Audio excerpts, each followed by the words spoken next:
All right. For those of you who have been following my content for some time, I know this is a public space, but if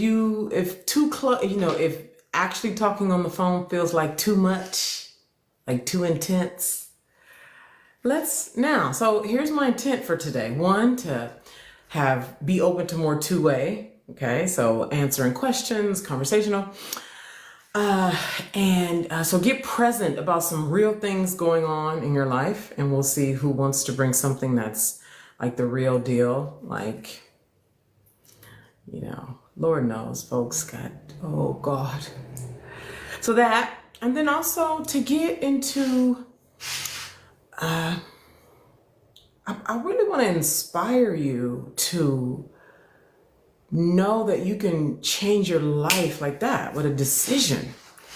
Like, because life can feel like a pressure cooker. Like, things can feel impossible. Like, you could be in a place that just feels super dire and real.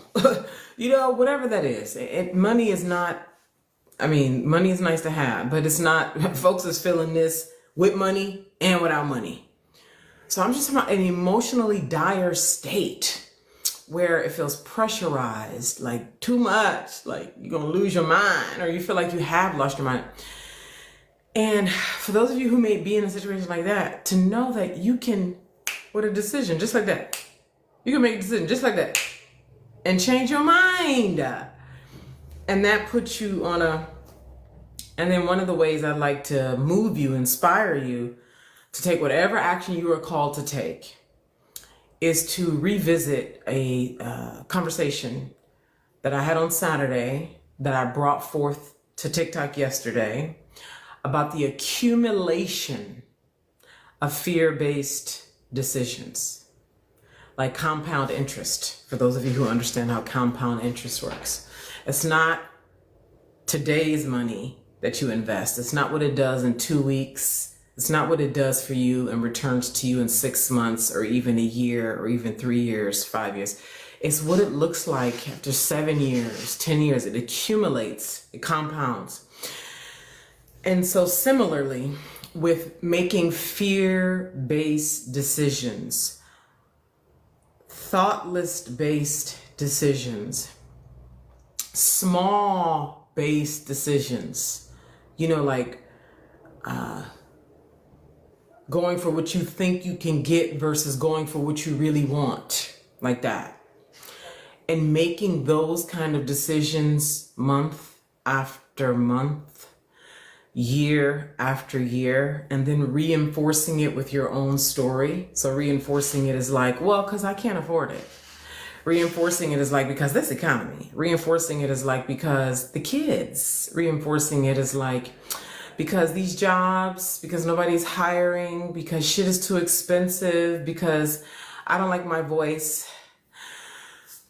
Fill in the blank with whatever yours is. So when you make decisions from that angle of smallness, scarcity, even if it's valid,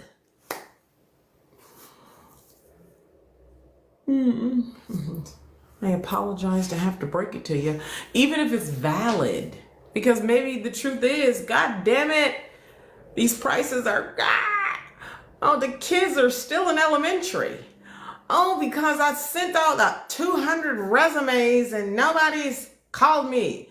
Like, these are valid things that are actually happening, yes. And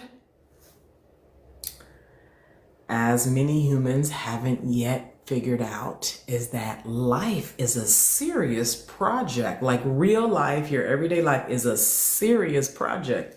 It's not casual. And so when you look at your life as a serious project and you recognize that you and your decision making is the architect every single day, how this week turns into 7 weeks, and before you know it, you spend like 1,000 hours a month on TikTok, and then you multiply that by 2 years, 3 years, and then it accumulates. So I like to inspire you, revisit a story or a conversation that I had on Saturday so that you can see the dark side of accumulating fear-based decisions and the bright side of allowing yourself to have, especially if you have your eyes and thinking right in today's climate. So many people are so scared, and yet opportunities dramatically abound. This is just like, so only if you're thinking right, you can join the scary clan, or it's always here. All right, so I am coming over to the comments now because I said today is going to be more interactive than it's been the last few times. Okay. And let's see if I've missed any so far that are worth responding to.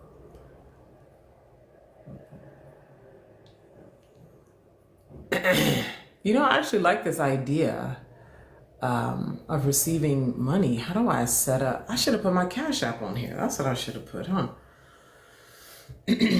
Anyway, so where do we begin? So first of all, does anybody have any questions? For those of you who have been following my content, so because I want good questions. So if you've been following my content for at least 3 months, if you've been following my content for at least 3 months, or if you're new around here, but you have binge watched, meaning you've watched 30 videos in full, or mostly in full, and you had some kind of insight, some kind of opening, you know, a question that may feel crazy or wild, or now's the time to ask me the question. I'd love to answer it. So today is the day that we're going to be very interactive. Today is for if people want to do that. Today is the day. So as we wait to see how this evolves in our time here today, I'd like to speak to what is the witch wound and what does it have to do with today. So in this context, and I probably should have put it on the screen, and in the world, in the great wide world, witch equals woman, okay? Witch equals powerful woman who knows who she is. Why? Because historically, any woman who knew the power of being a woman was called a witch. If you did not make yourself small, if you knew how to grow herbs, if you knew about love and your body and the erotic field, if you understood the power of your open, expansive, loving heart, and you used it to nurture your community, if you were a speaker in your community with an opinion, if you understood universal law, if you understood spirituality, and you spoke about it, and you shared it, you were called a witch. If you had red hair, you were called a witch. If you knew the woman's body, you were called a witch. Essentially, being a full, whole woman who knows herself, who feels herself, who adores herself, and is connected to the natural elements of being a human being.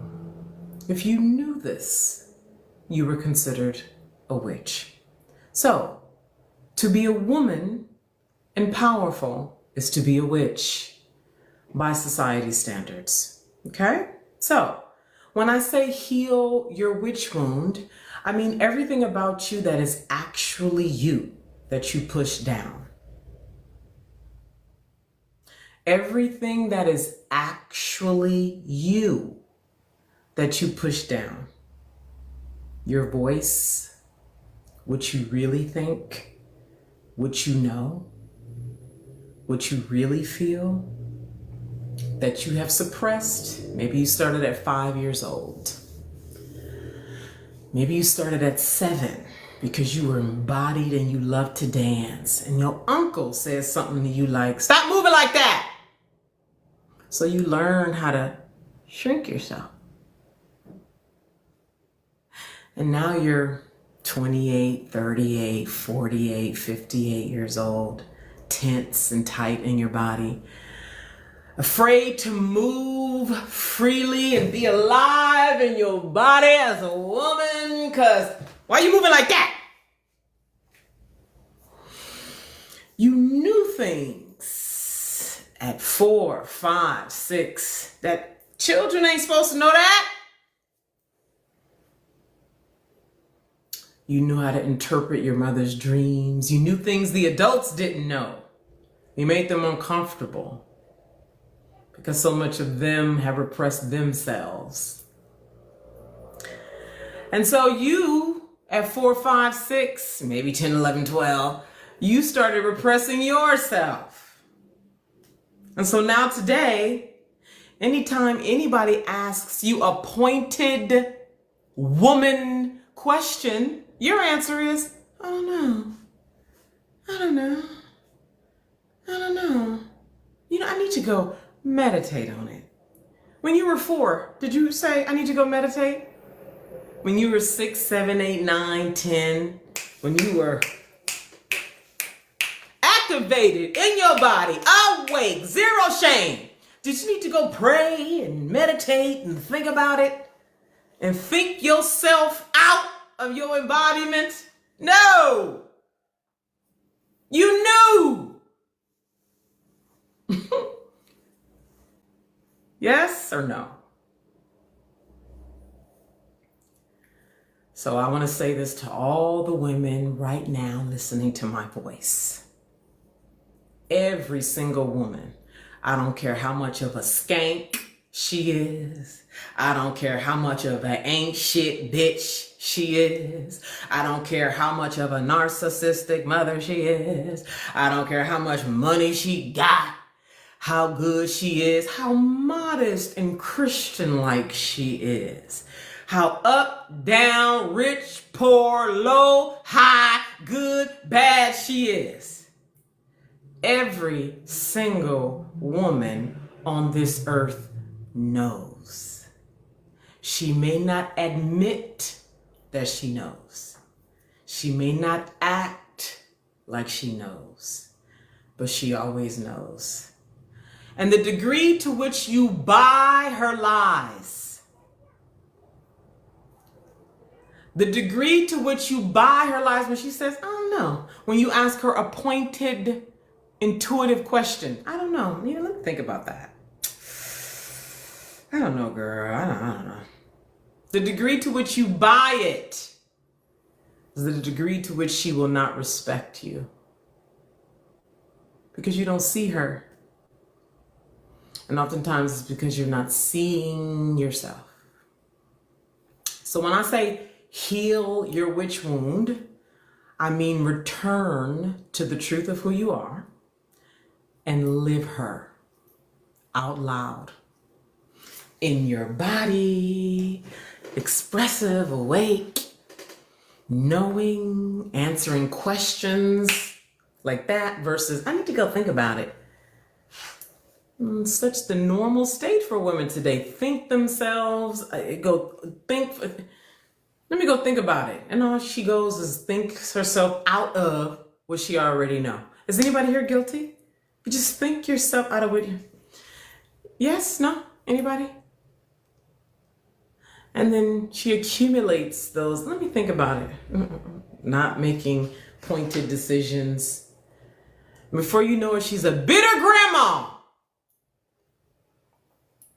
Or like the woman I spoke to on Saturday, about to be 40 years old and all of her accounts in the negative. Because she's accumulated 9 years or more of fear-based decisions. I don't know. Let me think about it. I don't know, girl. I don't know. I'm busy. I'm gonna go get a job. I need a job. Let me get, they've accumulated now.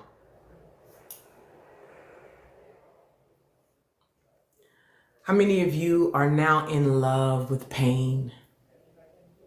It's your familiarity.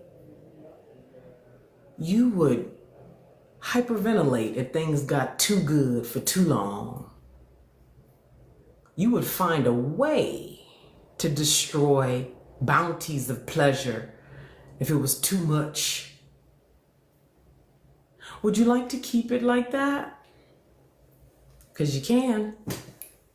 The internet is littered with folks in pain and mad and doing nothing to change it. Oh my God, they're everywhere. All you gotta do is create a piece of content mad at the government. Mad cause niggas ain't it. Oh, and everybody will just, girl, cause these niggas is demons, girl, cause these kids is, girl, cause these kids, girl, cause this economy. Do you see how much rent is?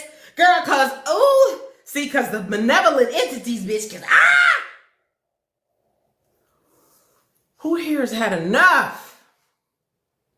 Listen, I told you part of my intent here is to inspire you. How many of you have had, makes me think of this book, The Big Leap. Who here knows of the book, The Big Leap by Gay Hendricks? How so many of us do not let it get too good for too long. Something got to suffer. I can't have a good relationship and good money and a good body and a good home.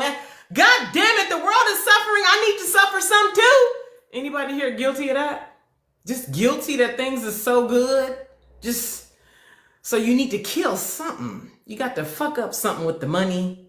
You got to fuck up something with your body. You got to fuck up something with one of your relationships. Because when it get too good for too long and you look out and everybody seem to be mad, angry, in suffering, and you like, well, God, hold on now.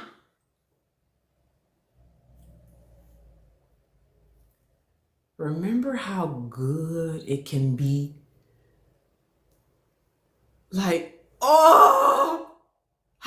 Remember how good it can be? Did y'all see that video? I don't know if this would be called viral, but I know it had a lot of attention. It was a white girl, and she was crying, talking about basically the beauty of the body. She didn't say the beauty of the body, but she was talking about the beauty of the body. She was talking about the power of white blood cells and how they immediately work to heal you. Like if you get a cut or, a surgery, that the white blood cells are there specifically to fight off disease every day. And she was crying in awe. And of course, all the women, we all understand this, right? And then women were just piling in all the good. Like the fact that your heart beats every fucking day for your entire life without you asking or without you having to do anything. The fact that your body knows how to heal itself. You don't have to go work for it. You don't have to go do. The body knows how to heal itself. And so when a woman is in that deep, deep goodness, for longer periods of time. That's the trick right there. For longer periods of time where she lets her money get better and better. She lets herself feel good for longer periods of time where it doesn't have to happen after 3 glasses of wine. It doesn't have to happen because she just got paid. It doesn't have to happen because she just got a massage or because I'm so excited I'm leaving to go to Bali tomorrow or some external thing. But she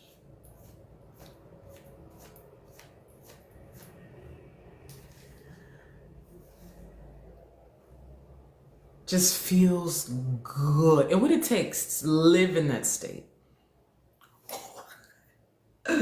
So first of all, this is an orgasmic state.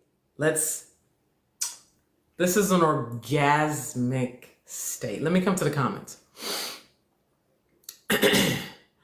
What you do when you're in control of your way of moving and being throughout your days, Shane.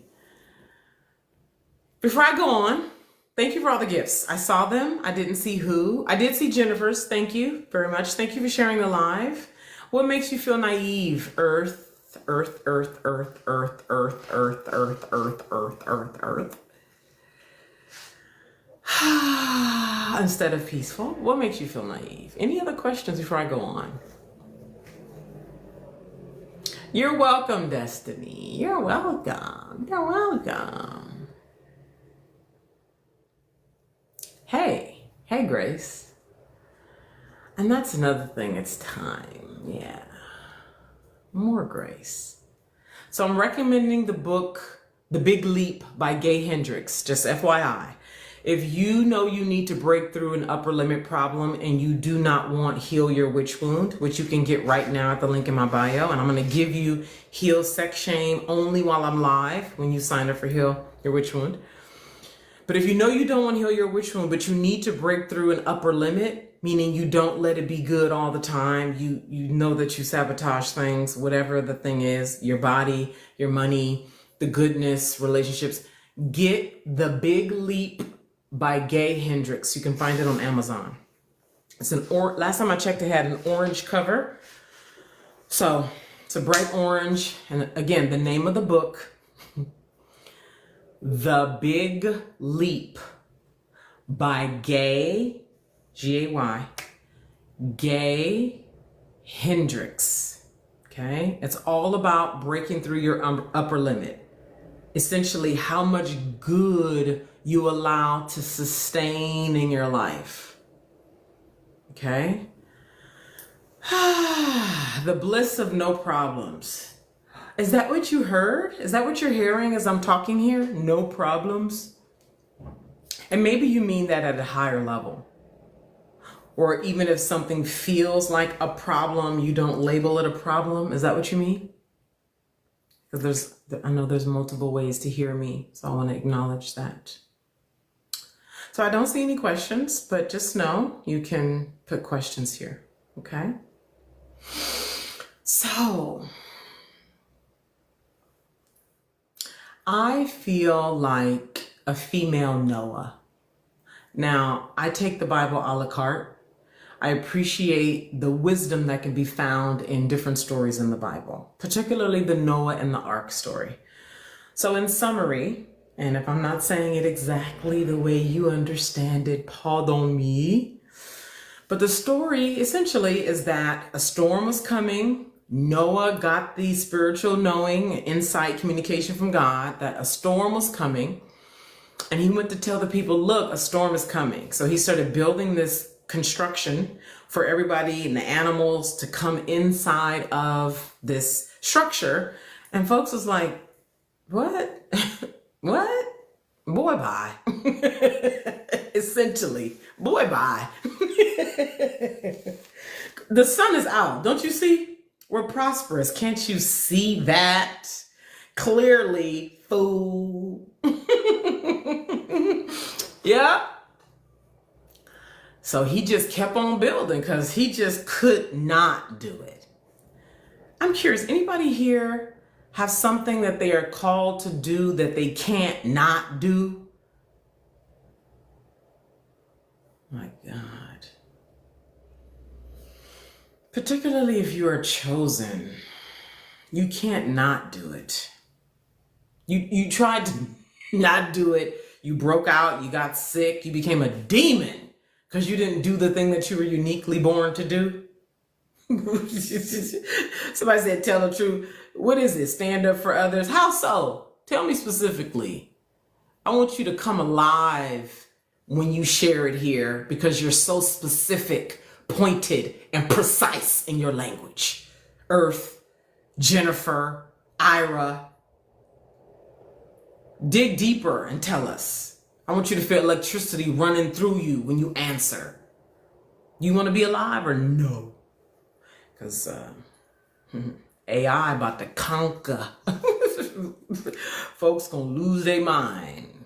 You don't do this work. This is why I feel like Noah. So for those of you who are new here, hello. For those of you who are new to my world, my content, hello.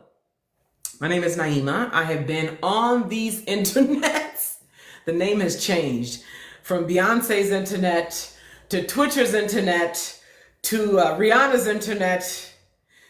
I've been on this here internet since 2011. Oh my God. Hello, everyone. Hello, those of you who are new here. Hello, hello, hello, hello. So I've been on the internet since 2011. I published my first piece of content on YouTube in May of 2011. This is before Instagram, before obviously TikTok, before all of it. So what an adventure. And I'm going to trust those of you who have the eyes, okay? And I'll say a little bit for those of you who've been fucking around, the more you do the work, the less you need to do all this highfalutin. A lot of people are not really doing the work, so they don't trust themselves. So they can't be in oneness with life. So they need to look at shit 10 times.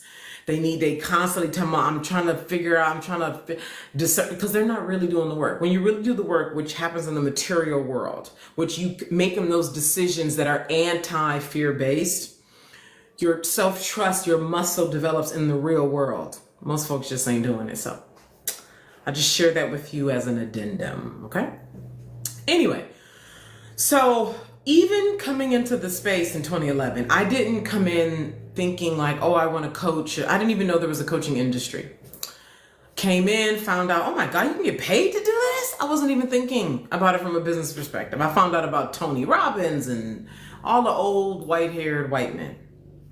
But it was talked about like motivational speaker seminars type thing, in 2008, 2009, all that. Anyway, so I remember wanting to help people, right? That's all of us, those of us who is true. There's this wanting to help people, but it's very vague. It's very general. It's like, I want to help people, right? And that is the thing that's moving us to take action. That's the thing that makes us like watch videos about healing and growth and spirituality. It's just this inner, right? And so for those of you who actually follow that, that's another example of developing your muscle and your self-trust. You say yes to that impulse to help. You don't know where it's coming from, but it's in you, just, right? And I had my moment. Like so many of you have had a moment and then another moment and another moment and another moment. Who here has had like a good 25 moments where you got a call, an invitation, an opportunity, an offer to step into helping people, speaking your voice, leadership, making money, leveling up, like the real kind, not the distracting kind, but the real kind, and you said no? Who here knows that they have a good 25 of those in their recent or even distant history? Who here? Hey, me.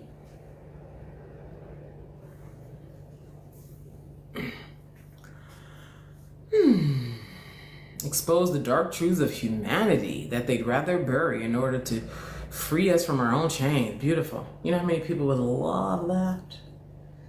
How many people would love that? My goodness. I would. And there's many a me's who would love this. So nobody said me.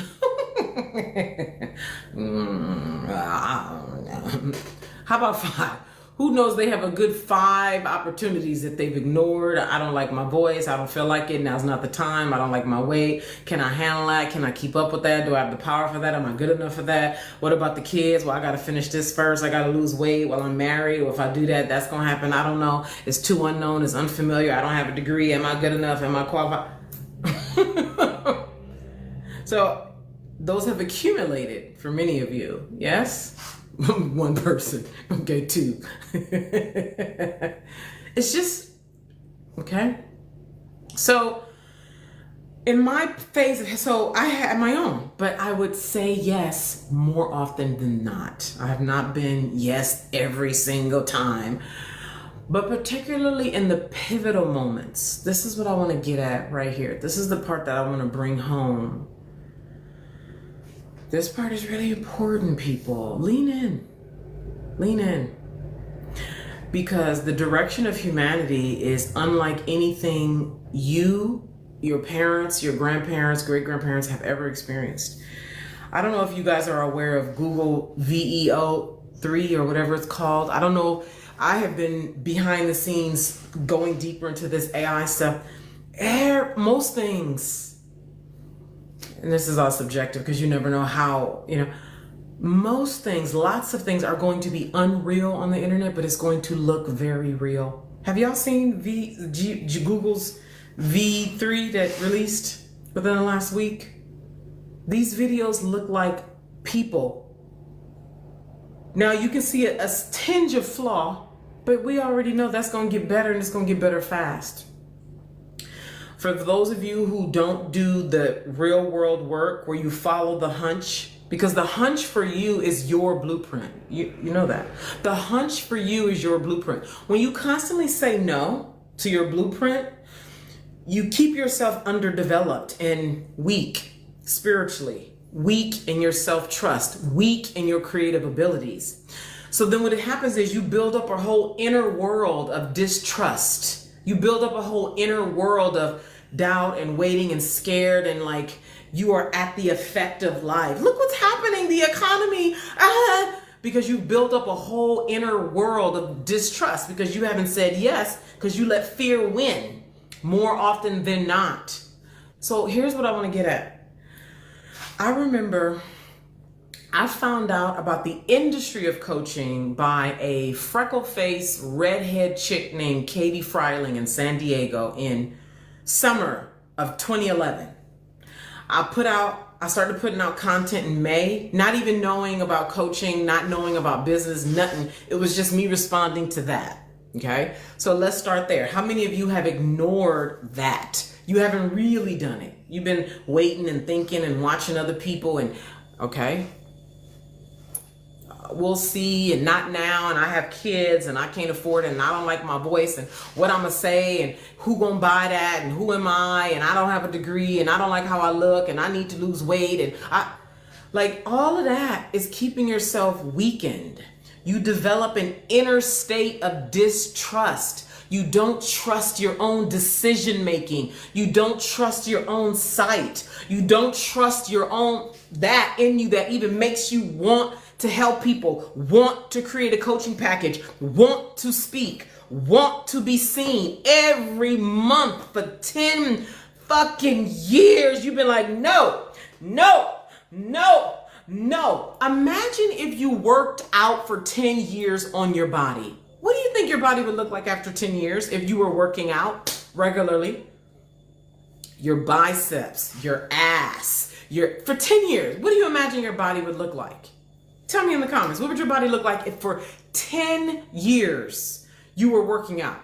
And at anything, 10 years of practicing guitar, 10 years of traveling to Jamaica, 10 years of raising kids, 10 years of cooking, like 10 years you've been cooking chocolate chip cookies in a variety of ways, trying this kind of butter and this kind of sugar and this temperature, cooking cookies in Australia where the altitude is different versus cooking cookies and baking cookies in Hawaii versus baking cookies in Canada versus baking cookies in California, baking cookies in China, baking at all these different altitudes with different ingredients. What do you think you would be able to teach somebody about baking chocolate chip cookies after 10 years?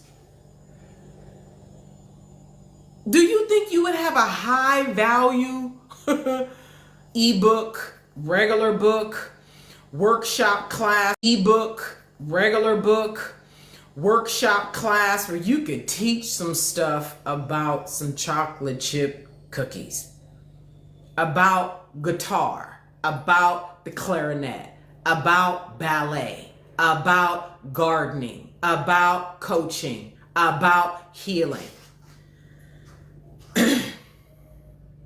Are y'all picking up what I'm putting down? Tell me what I'm saying. Just very summarized, like AI. Give me a summary of what I'm saying.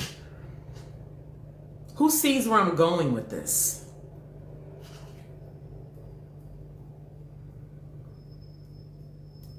Who sees where I'm going?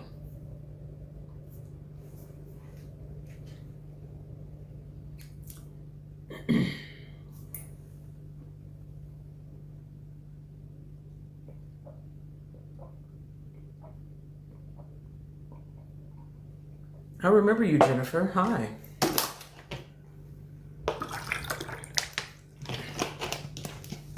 So, As Jennifer said, our limiting beliefs hold us back from our true potential, right? That's generally speaking.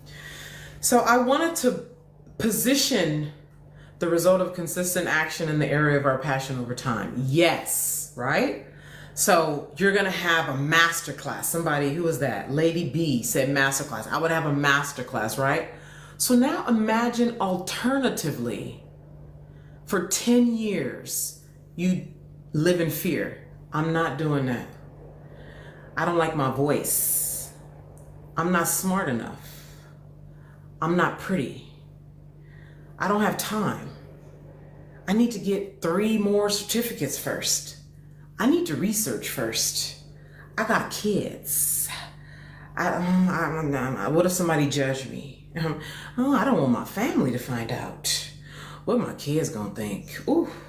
What about them girls from high school? I need to get a degree first. I'm not that smart. Ooh, what if people see through me? Imagine if you did that for 10 years. What do you think you would feel like after 10 years of doing that? You see? Tell me in the comments. What do you imagine your inner state would be like?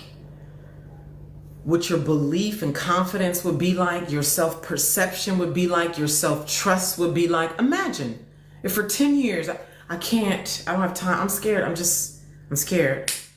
Imagine.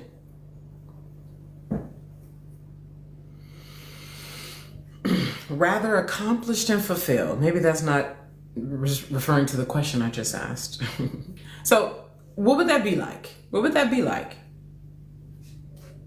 If you were getting to coach, to heal, to start a medicine school, to go to this shaman program, to start this school, to start this art, to start this program, to start this, and every time, instead of going on the 10 years of being in the program, of studying, of helping people, of learning how coaching and healing works, of starting that school and growing the school membership to right, writing the book, publishing the book, going on the marketing campaigns, speaking on podcasts, going live on TikTok and Instagram, speaking for 10 years and who you'd be after that, versus if for 10 years you're like, I don't like my voice. I don't like how I sound. I can't. I need more money. They're going to judge me. I'm going to be outed. I can't. Imagine. Would never start anything. Right. And Raya, stagnant. There you go. Right. If you never start anything, what do you imagine by the time you get to, depending on how old you are now, 35, 45, 55, how do you imagine you'll feel about yourself? Somebody said, very low self-doubt, no self-esteem. Okay. These words right here, very low self-doubt, no self-esteem, stagnant. This is what you end up with when you are in a pattern of making fear-based decisions. Whatever way you talk about the fear. And all the ways that I describe, I'm not now, I can't afford it, I don't have kids, or I have kids. What is my husband gonna think? What if from high school, I don't like my voice, not now, I don't like my weight, I'm not pretty. What if they judge me? I'm gonna be ostracized, I can't, I need another certificate. Or, oh my God, the bounty of distractions, the way you put 10 things in between you and the real thing, okay? As someone who worked hard to overcome this, I can say that it was very depressing and hopeless. What was very depressing and hopeless? 10 years of going after what you want?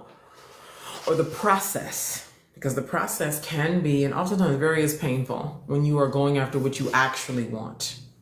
Okay? It's deeply gratifying. So, a lot of the, what if people see me? What's going to happen when people see who I really am? What's going to happen when I share what I really want to share? What's going to happen when, am I going to get dragged? Like some kind of public execution, if you will. What I said earlier about we push down everything about who we really are, and that's what Heal Your Witch Wound is about. Let me pull back here.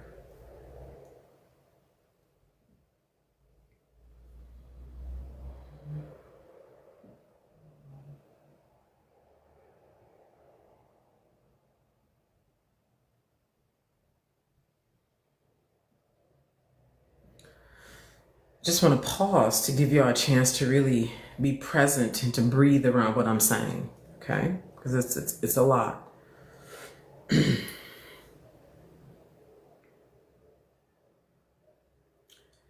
I'm very delighted to work at a pretty introductory level.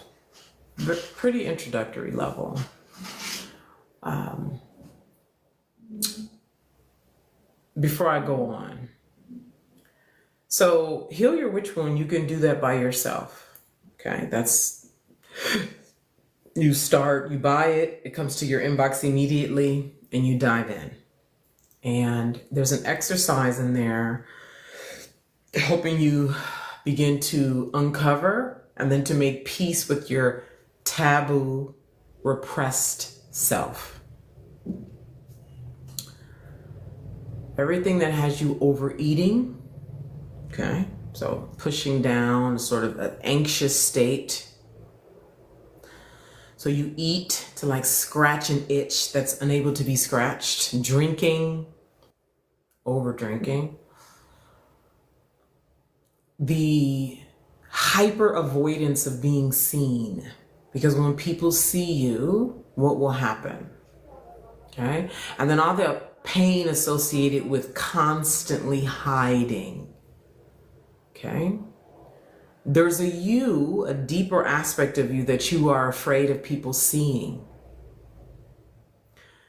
If you're afraid of being seen through, who here is afraid of being seen through?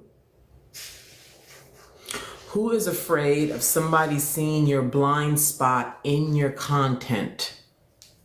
Anybody here? You're afraid of somebody seeing what you have yet to see about yourself that lives in the shadow. That also lives in your taboo self, which requires you facing and reconciling. You cannot, like for those of you who are drawn to me, especially those of you who have been coming back to my content for months and years, what you are drawn to that you want for yourself is a reconciliation around everything that's undesirable about you. Everything that's repressed, dark, mean, and whatever other word that you do not want to be perceived as. Everyone you see on the internet who says, I'm scared of being perceived, that's a person who's in rejection of their taboo self. I'm scared of being perceived. When you see that in the comments or you see somebody say that, what they're saying is, I am in rejection of my taboo self. I am repressed. I have repressed aspects of myself that I have yet to meet, that I avoid meeting with doing this work behind the scenes. Therefore, I fear that when people perceive me, they will see the thing that I'm avoiding seeing in myself. Does that make sense? It makes sense.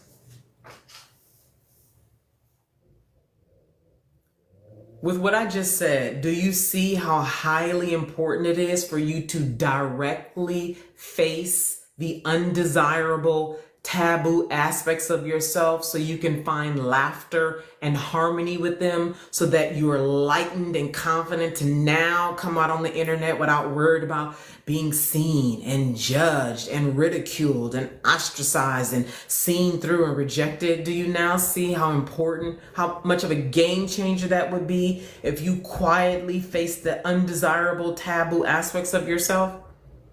Can you see that?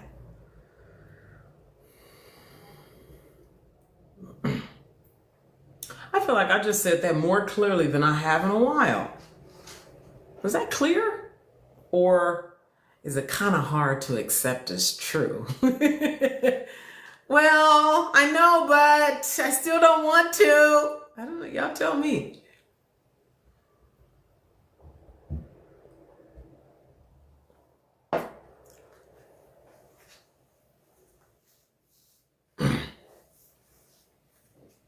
Shine bright like a diamond.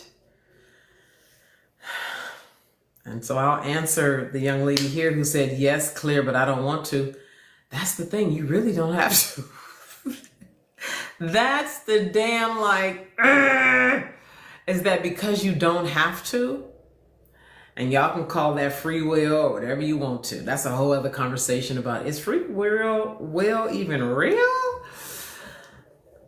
Let's park that part, but you don't have to, which means your whole life, I'm not doing it because I don't want to, because I don't want to, because I don't want to, because I don't want to. And then where that lands you. So I say that to everyone here who's like, yeah, but I don't want to. You don't have to.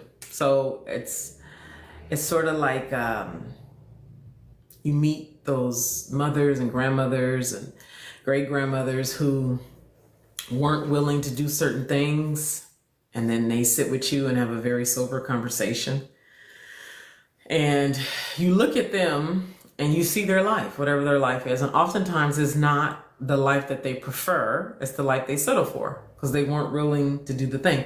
And they'll tell you, right, as your mother, your grandmother, well, baby, you know what I mean? You ain't got to do nothing but be black and die, right? You've heard something like that, right? You ain't got to do nothing but be black and die. You don't pay your taxes. A lot of people don't even do that, right? But you ain't got to do nothing, okay? And so with that, I don't want to do it, and then not doing it, you pretty much know where that will land you. It will land you at a life that you have to settle for, not the life that you prefer. And a lot of people will do that. I mean, that's just the truth. A lot of people will do that, you know? There's a reason why there's an upper echelon of society and a lower echelon. And it's not because, yes, there are forces at work for sure, but all of us have choice. We are in 2025 with the tech, anybody with a phone and some grit and some conviction about themselves can get online and make money. I mean, you got stay-at-home moms, single moms in poverty coming onto TikTok shop doing $20,000, $30,000 a month. What? You know, it's folks selling $9, $27 ebooks, making an extra $1,000 a month. And they live in rural nothing land. You got folks in poverty over in India, Africa. Y'all see them on TikTok live stream in the wilderness, collecting gifts and things to make money. So listen, the opportunities are here. What you gonna do about it? And that's for every single one of us. What I'm speaking to specifically, and I'm very accepting about a lot lately. Finding deeper peace with the truth of a lot of things is that I have a big old heart for chosen ones and a huge love for women worldwide. And I know who we are. And so when I talk about heal your witch wound and uncovering, facing your taboo self, it's so that the woman that you actually are can come alive, right? The woman that you actually are can be present in you making the money and you having a home on 2 different continents, if that's your real dream, but you're not really willing to do the thing that would have you actually have that. The you that wants dual citizenship, the you that wants, to be visiting a different continent every quarter, the you that wants consistent $15,000 months, the you that wants to buy a villa in Jamaica, her. And the her that's going to do those things is a powerful, decisive woman. It's not going to be a woman who's scared to take up space, scared of, life and, this kind of a thing. So the reason why, and this is only while I'm live, okay? This is only while I'm live. And I want to get back to being a Noah and continuing to encourage you to do things that you particularly fear. While I'm live and while I'm live only, when you buy Heal Your Witch Wound, and I want to know who here already knows, who here already bought Heal Your Witch Wound? Is there anybody here who already owns Heal Your Witch Wound? Say hi if you already own Heal Your Witch Wound. But if you either just bought Heal Your Witch Wound or you're going to buy it before I leave here today, holla at me in the comments. But what I'm doing is when you buy Heal Your Witch Wound only while I'm live here, I'm going to give you Heal Sex Shame. What is Heal Sex Shame? It's a workshop that I'm hosting live on Zoom with a very small group of women this coming Wednesday at 12 p.m. Pacific. On Zoom, we're going to go deeper into the shame that lives in your body, that keeps you tight, tense, scared of being seen, that has you lying all the time, that has you playing small, that has you hating yourself, that has you afraid to hold the standards required so that you don't continue to be the one that's bending to everybody else's will because you want to look like a good person or live up to some cultural expectation of what a woman's supposed to be, a Latin woman's supposed to be, a Black woman's supposed to be, what a mother's supposed to be. So only when you buy Heal Sex Shame while I'm live here, Heal Your Witch Wound, I'm going to give you Heal Sex Shame, this workshop. Okay? You can read details about both of these at the link in my bio. You can buy Heal Your Witch Wound right now at the link in my bio. And I put the link to Heal Sex Shame in the bio so you can at least read details. And so FYI, there are 2 other workshops. That one I'm hosting on Thursday called Who Does She Think She Is? Confidence. So for the person who said I'm working, and I'm assuming you're saying that because if you weren't working, you'd be there. Look at if Thursday's workshop, which is Who Does She Think She Is? Confidence, or Monday's workshop called The Pleasure in Having What You Want. Again, those details are at the link in my bio. Okay, because you can sign up. What I will do, I'll do this. I hadn't even thought about this. When you sign up for Heal Your Witch Wound while I'm here live, I'll even give you one of the other workshops. For anybody here who is like, I'm working on Wednesday, when you sign up for Heal Your Witch Wound while I am live, I'll give you either Who Does She Think She Is? Confidence workshop, which is also happening on Thursday at 12, or next week's workshop, which is The Pleasure in Having What You Want, which is a return to the body. Actually, Heal Sex Shame and The Pleasure to Have What You Want are body focused. We're just going to hit different angles depending on the workshop. Does anybody have any questions about what I just shared? Now is a good time to go look at the details because, again, once I hang up here, I'm immediately going up into my link tree and removing is gone. The workshop opportunity is gone. So that will be removed. So just to be clear, okay, I'm only giving this to you when you buy Heal Your Witch Wound while I am live. Okay. Does anybody have any questions? Heal Your Witch Wound is $197. Please buy. If anybody else wants to communicate with me here, please have a profile photo.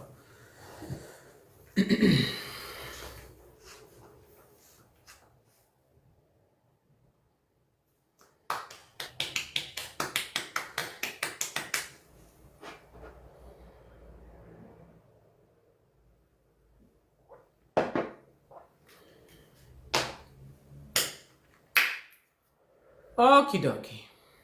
So, I want to connect building a house when everybody else thinks you're a fool,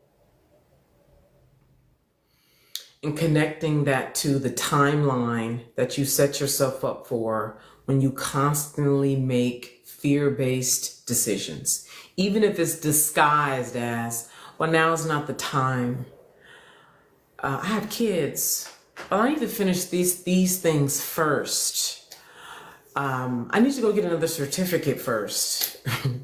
Let me research. I need to go research. Let me go research. Fill in the blank with your version of a fear-based decision, okay? You're welcome, Jennifer. Fill in the blank, okay? So, in 2013, I hit a deep dark night of the soul. It was my second dark night of the soul as an adult, okay? And I've talked about this countless times over the years, but it was bad. And I remember in that space, I got very clear instructions to help women heal sexual trauma. Now, up until that point, I was not publicly helping women heal sexual trauma. I was only doing it with myself, and I had never thought about it being a business. But for those of you who are familiar with your own dark night of the soul, when you're really in that submerged, surrendered spot, you get very clear divine instruction. And I did, and I obeyed. Even with me not being known as someone who was helping women heal sexual trauma, like nobody knew me as that. It was completely odd for me to even bring this to the marketplace, okay? Still, I obeyed. How many of you are avoiding doing the thing that you've been instructed to do? Okay, so I'll continue. So prior to me bringing my heal sexual shame work to the marketplace, I have been struggling to pay rent. I ended up having to move back in with my mom because I was struggling to pay rent. To make a long story short, when I brought this healing sexual trauma work to the world, I went from struggling to pay rent, asking my mother to pay my $70 cell phone bill, living with her, to making over $200,000 in about 18 months. First of all. So for those of you who, that wasn't even the best thing, but I'm just sharing that because people get all excited when you reach a financial goal versus the real goal is what happens on the inside that allows you to not only make the money, but multiply the money and actually live and be well versus just making the money but losing it. So that's one. Also, returning to this building a house because you get the call to do it and you might look like a fool and you might be afraid to do it. And so I'm encouraging you, inspiring you to do it, which is why I'm telling the story. Is that in 2014, when I started talking publicly about healing sexual shame, asking for what you want in the bedroom, having raw conversations with the men in your lives who you're sleeping with, being honest about one's inner darkness that gets in the way of a woman being alive in her body and making enlivening decisions. I was the only Black woman, to my knowledge, who was public talking about risque, taboo, dark, raw, real, like the real things that a woman, if she doesn't move through it, she's going to be angry, bitter. Now, there's nothing wrong with even being angry because there's a place for that. But, you know, where so many women end up, right? She's either degreed and got money, but some level of deeply dissatisfied and miserable, or she's the same thing with no money. Okay? Because when a woman doesn't actually come into her womanhood, no matter how much money she has, no matter if she got a home on every continent on earth, and when women don't have money, they don't think this to be true. I'm telling you, it's true as a woman who's been in this place, okay? When a woman doesn't actually face her inner self-hate, her true desire, face everything about herself that she's repressed, everything about her that's gluttonous and evil and petty and wicked, and reconcile that, and also face everything in her that's goddess, that's abundant, that is life itself, that is full force, that is Mother Nature, that is erotic. If she doesn't bring that sensationally and fully and lived into her life, she will be 50 and mad. She will be 60 and bitter and small.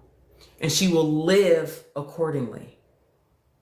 This is what I began telling women in 2014, and there was no Black woman on the internet talking about it. This is why I feel like a Noah. This is why I always also feel like a Noah, and I'm sharing this with you so you can grow the fuck up and do the hard thing. Whatever the thing is for you. I don't care if you're 40, 50, 60, and you have a $5 million stock portfolio. You know what I'm talking about.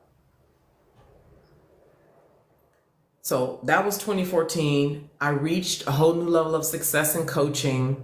Beautiful. The next wave of power opened itself to me, and I said no. Okay, so this is a one pivotal time where had I said yes at that time, even today, my life would look radically different. Why am I even sharing this part with you? Because when you, and I started speaking about this earlier and I didn't finish, so here it is, great. When at pivotal times, what is pivotal? It's when to you, you're like, you can feel the intensity of it. You can feel the life-changingness of it. You can't sleep. It takes your breath away. It brings you anxiety because your nervous system is responding to something new and unknown. And what else? You feel like you can't focus because it has your energetic attention. That's what I mean by pivotal. Because there's all kind of little decisions that you get faced with, right? That don't feel like much of anything. It's like, I got to invest in this. I got to do that. Right? That are important, but they don't create any riveting in you, right? But inevitably, there are moments in your life that are riveting. This was a riveting moment in my life. I was panicking. I drank some, but it was clear. You know how you can feel that it's true. It's an actual life-changing moment. Who here knows what I'm talking about? Who here is currently in this or has experienced this? I see the I do.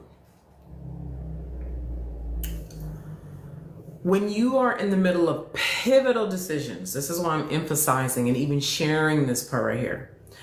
When you make it a habit to say no in pivotal decisions, for those of you who truly know spirituality, you literally lock yourself out of places that you cannot get back into. You put yourself on particular timelines. When I say particular, I mean the ones that are not even for you in the highest sense of the order of your life. Listen, if you just look at your life, you know what I'm talking about. If you make it a habit of saying no at the pivotal moments, it's the fact that it's even pivotal for you is your indicator that this is putting you on the right path. So what am I getting at here? So I said no, admittedly. Now, when I came into coaching, and here's another part I didn't finish. I told you, I remember that the freckle-faced redhead girl is how I found out about coaching. Now, that was in 2011. I remember she offered an opportunity for us to get visible in a real way, in a monetizing business way. And I remember being nauseous on the couch in a fetal position to sign up for what she was offering. 2011. I remember this. That was a pivotal moment. So I need to create this timeline to connect it. It's multiple pieces here. So I was nauseous, right? The way I've described what a pivotal moment feels like, okay? I said yes. I could tell so many stories about how that set me up, even for the dark night of the soul. Because between that moment of signing up and the dark night of the soul, I learned how to make money on the internet. Like, that sounds like, oh, make money on the internet. And it sounds like no big deal today. In 2011, what? Not only that, I built the muscle of trusting my inner, what I talked about earlier, 10 years of doing that, right? So there's just so many positives. Now, fast forward, and there are other moments. Fast forward to, I'm living in Paris at the peak of my coaching career. I get this instruction. I say no. Pivotal moment. I say no. Pivotal moment. I say no. The power that was required of me, I felt like I didn't have it at the time. I remember looking for Black women on the internet who were in the power that I felt like was the real thing. There were none. I said no. Where did that no? I need y'all to hear this because it comes around. Well, those of you who get it. I'm going to connect this. I know this is taking some time, but I'm connecting this. I said no. I said no to this pivotal moment that was clearly for me to step up higher into. I said no because I was scared. You know what ended up being my reality for the next, that was 2017, for the next 2 years into 2019? You know where getting drunk. Keep in mind, I'm a successful coach. Living in Paris, admirable life. Known people, like constantly sharing my life. Drinking and eating sugar to sedate myself. Running from my power. This is what it looks like when you say no because I'm scared. When you have a call in a pivotal moment. I'm reiterating. When it's a pivotal moment where your nervous system is hyperactivated, where you know and you say no, you basically set yourself up for hell. Who here knows exactly what I'm talking about? You are living this or you have lived this. I remember, and see, when you have money, it's sort of like how rich kids destroy themselves versus how poor people destroy themselves. They're both destroying themselves. They just act it out different. Okay.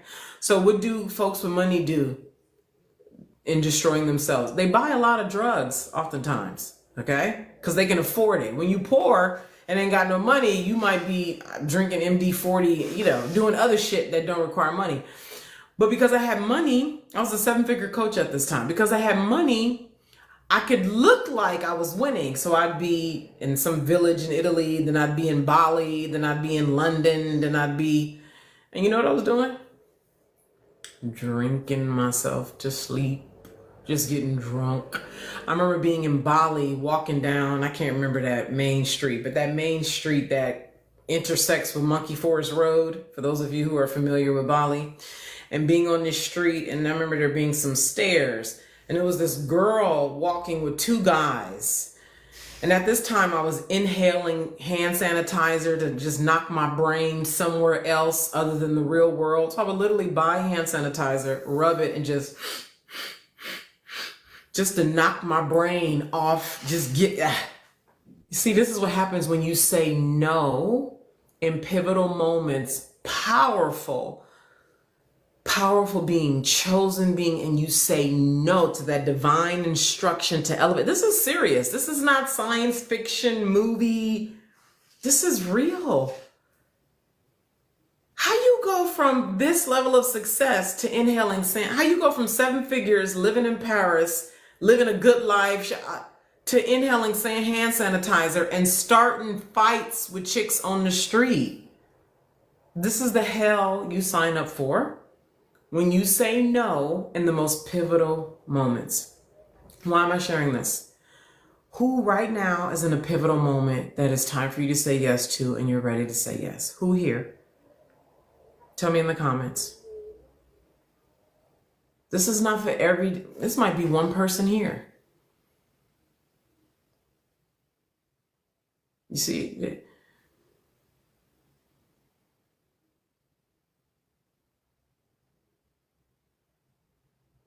it gets good. It gets good. It gets back good because you will have another chance. You fuck yourself up, but you can come back around. And you need to come back around because, like I said, if you repeatedly make fear-based decisions,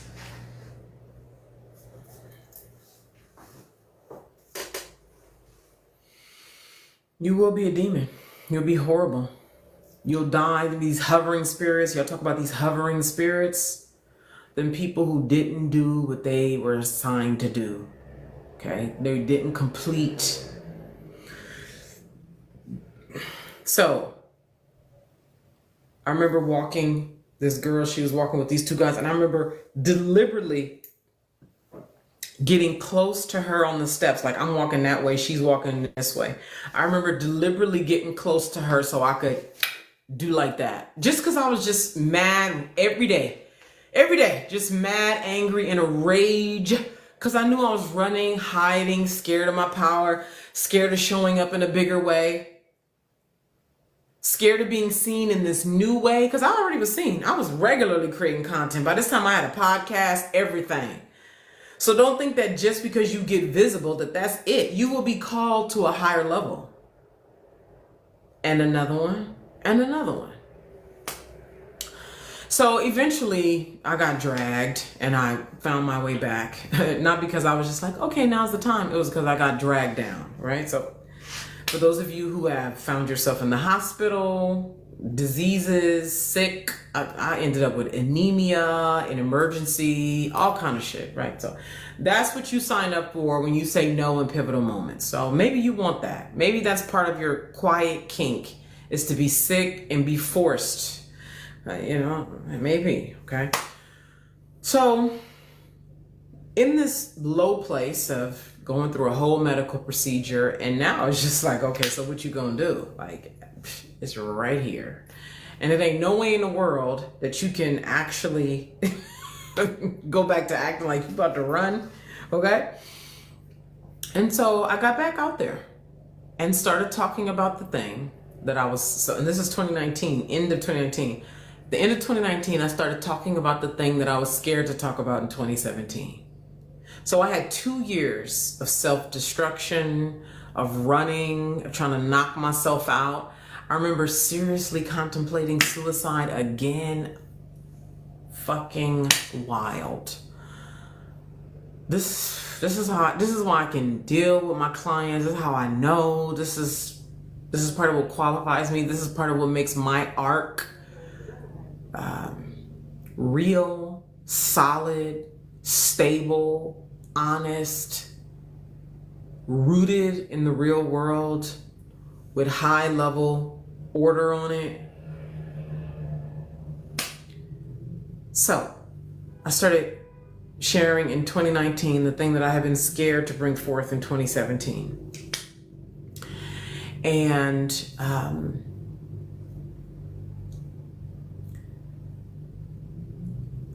specifically, I want to share that for those of you who,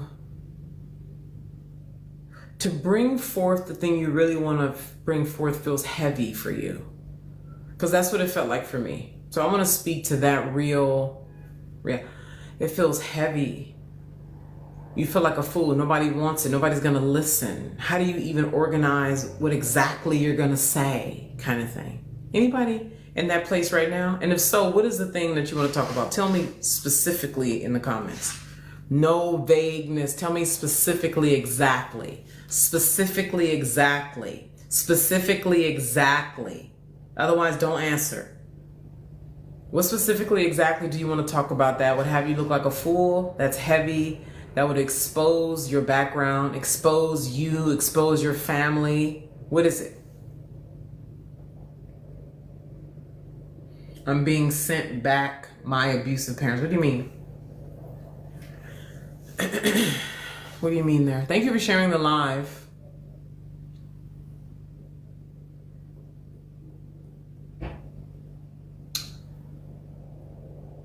That was the state I was in. Oh, okay, you're in the system. That was the state that I was in. And you all are, in many ways, you don't even realize it, but you're lucky and blessed to have me here talking about this. And in 2019, nobody was, and I know that was only, 6 years ago, but nobody, okay, they decided to restrict my live. Oh, fine. Yeah, please share the live. TikTok just sent me a message saying that they're restricting it. So that's how I felt. And basically I sat down and wrote just bullet points of what it is that was coming through me wanting to talk. And that helped to anchor it down by writing it on a paper. And then I just was really just sitting in the reality of already running from myself, going through enormous amounts of pain for 2 years. And so I had that behind me to help me actually get in front of the camera, push record and go, okay? Because it was just a lot of pressure. But this is the gravity of doing the exact thing, not some side thing that this feels more doable. Well, this feels safer. Well, okay, I can do this. No, the thing that feels near impossible, that thing, that's the thing that you are called to say yes to. And so, maybe you need deeper suffering to get you there. We all have our own, Maybe you need more pain. Maybe you need to reach 65 and have more life behind you and time wasted. I don't, everybody, you look at that with yourself. But I told you what I had on my side to help me sit down and talk about, like, who am I even talking to like that? Who am I even talking to? Like, this thing in you like that? It'd be just like that. Anybody have something like that? That you feel like, wait a minute. And then anybody? Who am I talking to? Like, this thing is clearly the thing, but who am I talking to? Anybody got anything like that here? But see, this is also why, before I go on, we're going to keep it going.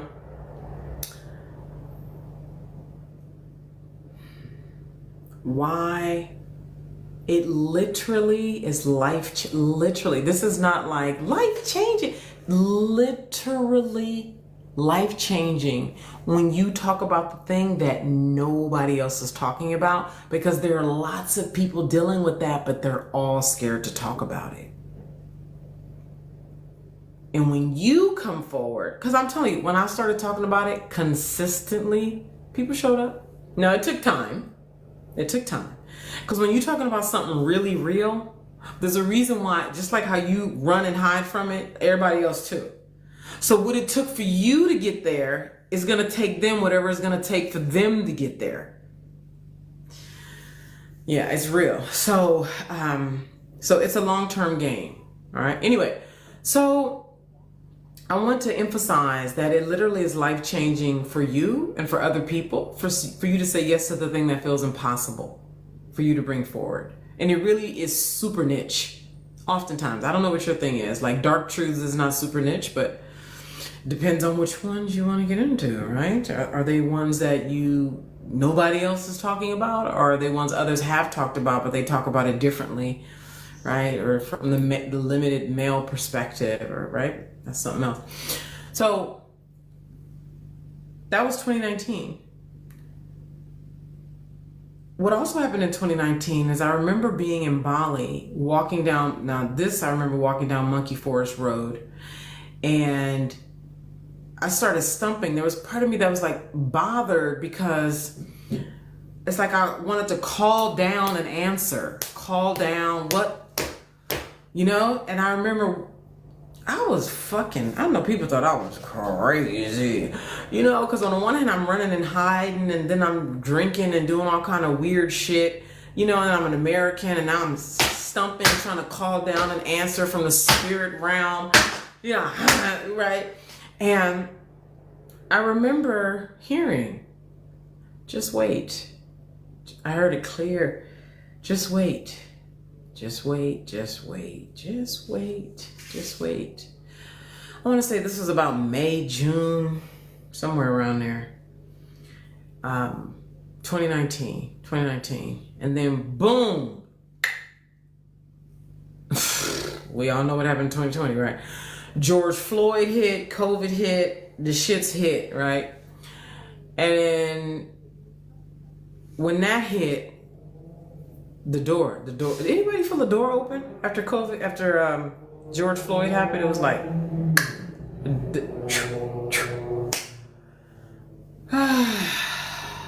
so by this time I had been back, right? Present, hey Megan, all that. And, but it was still, I remember around that time saying something like, a lot of people are going to have to go through some more gauntlets before they can even arrive to me. They're going to have to go through some more gauntlets before they can really arrive to me and say yes. Okay, so this is of a higher order. All right. So then, remember 2020 was a mess. Folks was sick and tired of being in the house. Remember? Wasn't you sick and tired of being in the house? I remember I gained hella weight. I was cooking and baking all the time, eating hella much. And I remember I was like, I got to get out this fucking country. By the end of 2020, I was like, I got to get out. I got to go. Because remember, things like seeming like they was opening, and then that new wave of COVID hit in like November, and then boom, it's like the shit shut down even harder. So that happened, and that's what made me like, I gotta go. And so I ended up in Colombia, because Colombia was one of the countries that was open. Its borders were open.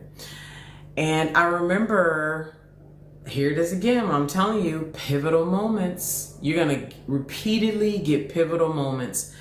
And to reiterate, if you make it a habit to make a fear-based decision in a pivotal moment, you are, do I need to say, no, I don't need. It's one thing one time in a pivotal moment, but when every year you get a pivotal moment and you say no out of fear, you will be broke. You will be,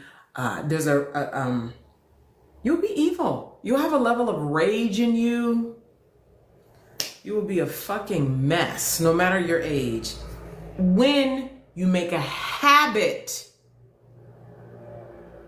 okay, repeatedly say no, and these intense, heightened nervous system, can't sleep, oh my God, if I do this, no.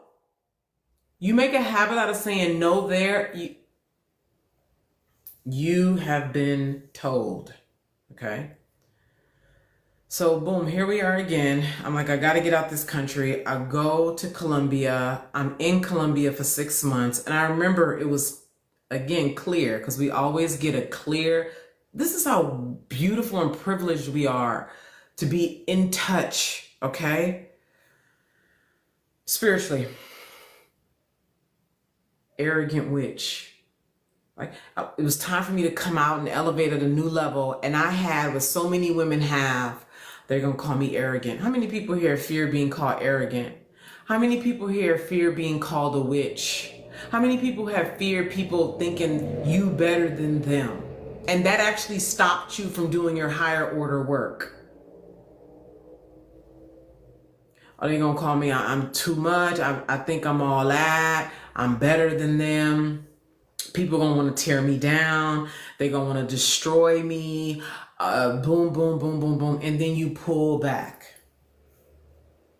Again, this is a pattern of making a fear-based decision when you pull back. Again, if you are ready to stop making fear-based decisions for real,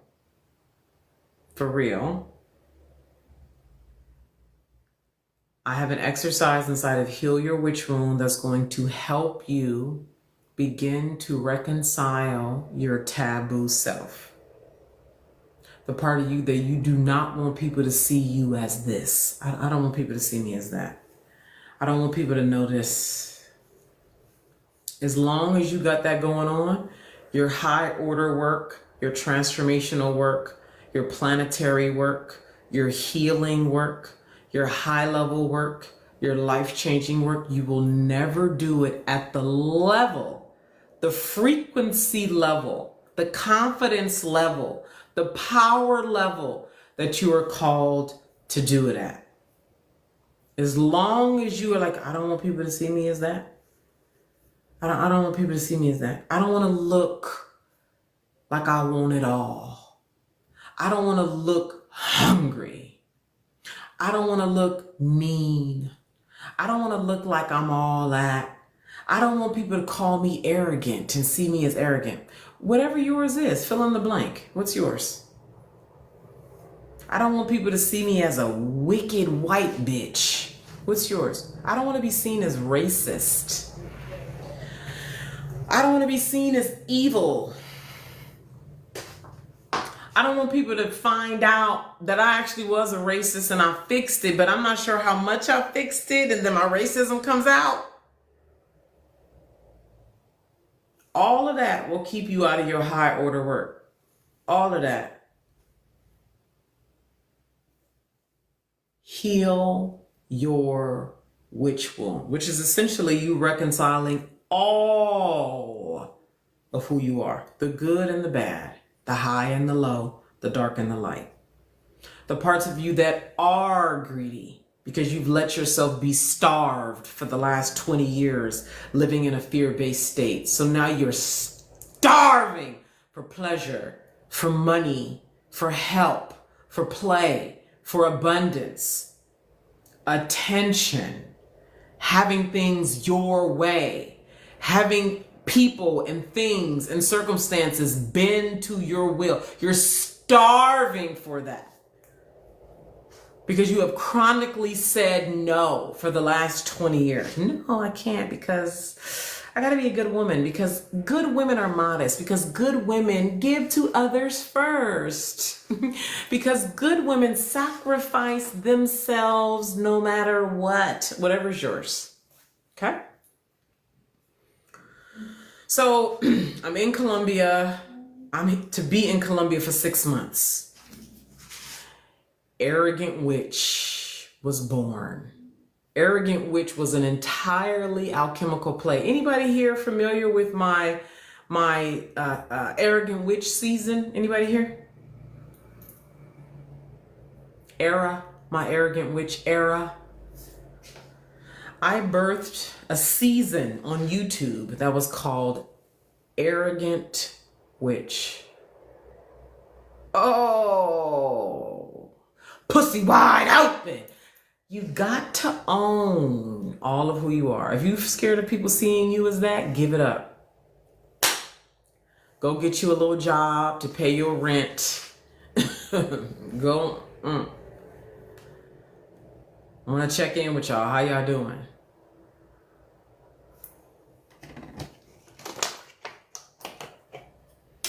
How y'all doing? Tell me in the comments.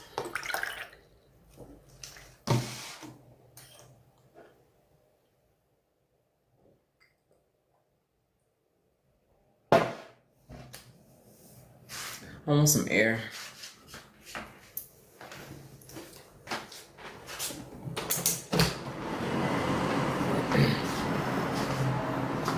Might be some, y'all might hear some traffic for a little while. How y'all doing? Hey, beautiful. It's 40 of y'all here. How y'all doing? How y'all doing, baby?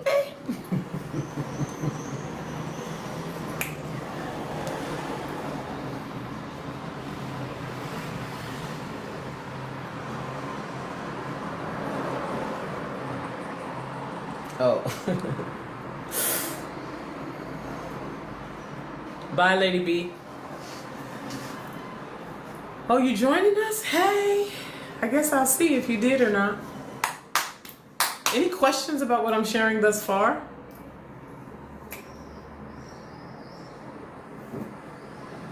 Hey, Rainbow. Oh. There's the wall art.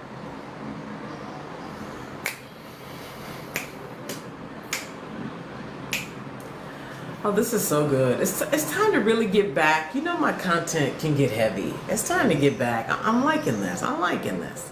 I've had to accept some things. I had a heart softening and opening window earlier today. Okay. Yes, thank you. Hey, Black American princess. So, Arrogant Witch was born. Arrogant Witch. Say it out of your mouths right now. Those of you, just say it out of your mouth. Say it slow and feel it. Arrogant Witch. Feel it vibrationally up out your mouth, through your body. Arrogant Witch.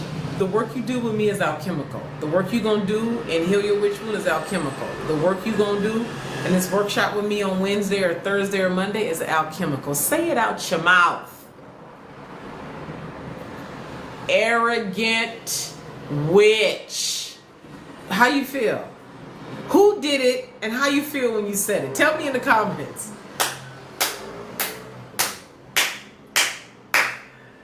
Baby, you do the work I have you do. If you are called to me and you do the work I have you do, you will win. Guaranteed. I know we're not supposed to Listen, the law bends, baby. Work at elevated levels, you end up working at whole other law levels, okay? When you are called this way and you do the work that I have you do in this arc, you win. Okay? Now, how many of y'all got work that you know when people do it, it works? How did it feel? Dense energy and then empowered. Come on. Right? Come on. Arrogant witch. How about this? What do you not want to be seen as? Say it. Put it here. What do you not want to be seen as? Tell the truth. Tell the rawest truth that it's like you don't even want to share it. Okay, weak. That was easy for you to share. What do you not want to share? That was very easy for you to share, Black American Princess, which means it's not a lot of shame around it. If it's easy for you to share, it's not a lot of shame around it. Because the thing that frees you is the thing that shames you. When you own the thing that shames you, that's where you get free. Okay? And oftentimes we trick ourselves and we hide things. We hide our shames. I'm gonna go too far on this thing, okay? What? Oh, wait! Get knocked out by too much shit. Weak. Better than... No, I breathe. I kind of feel like you want people to feel like you better than them. I kind of feel like you want people to feel, even if they don't say it, you want them to sort of feel, look at you and sort of feel that you're better than them. Is that true?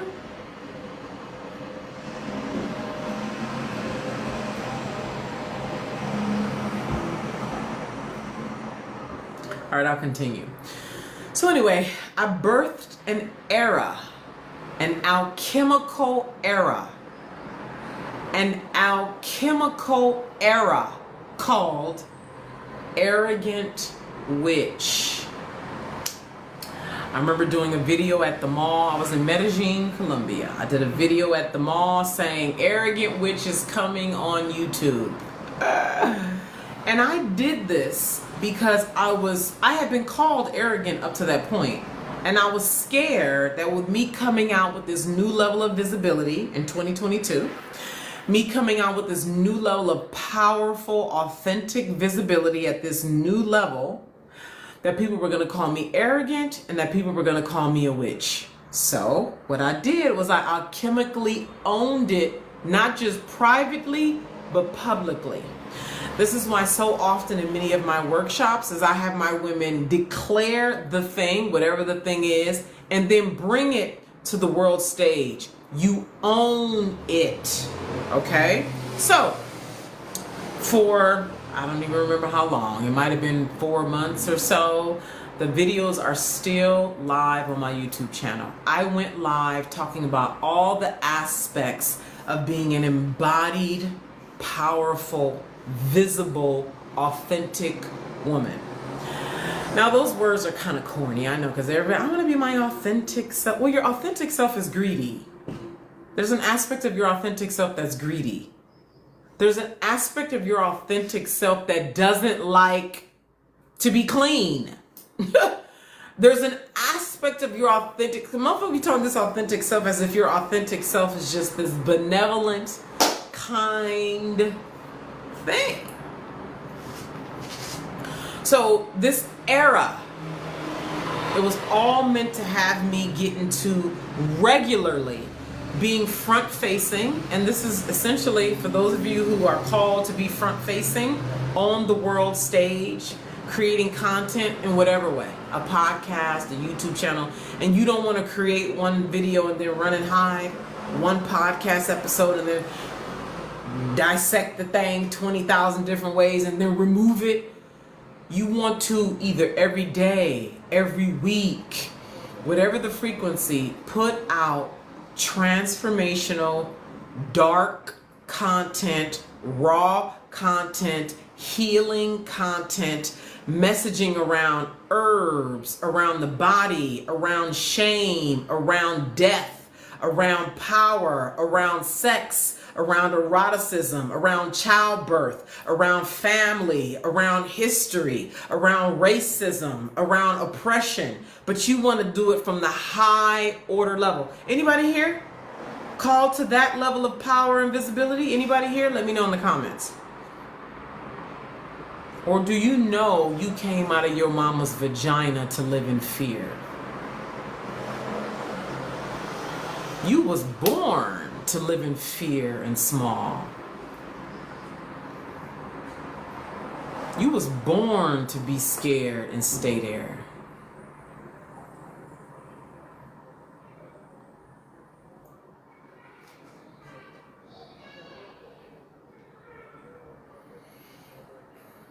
When you're called to do bigger work in the world, you gotta do bigger work in the world.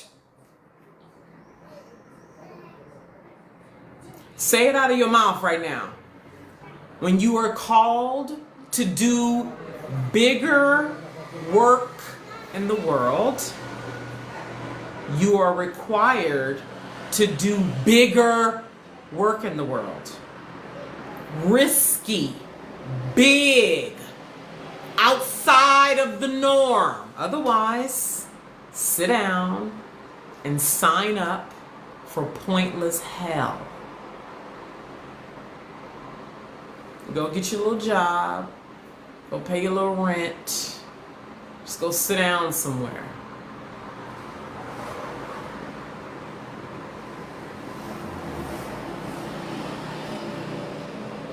I'm very excited to continue to inspire, encourage, support you in moving through the darkness within yourself inside of Heal Sex Shame Workshop, which we meet on Wednesday at 12 p.m. Pacific.